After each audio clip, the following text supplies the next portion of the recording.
Çekeceksin aslında görüntü atacağım. Atacağım.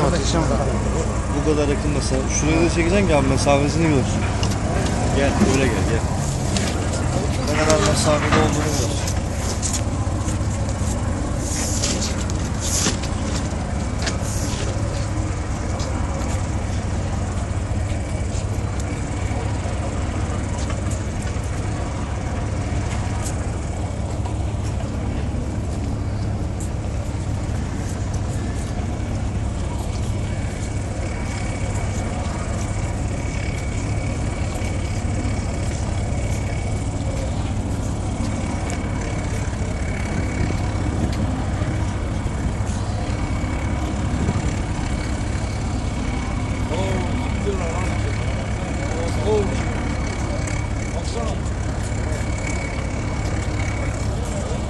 Diyorlar.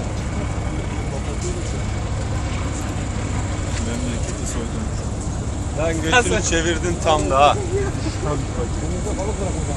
Ağlardan gelecek, görürsün ağlardakilerini.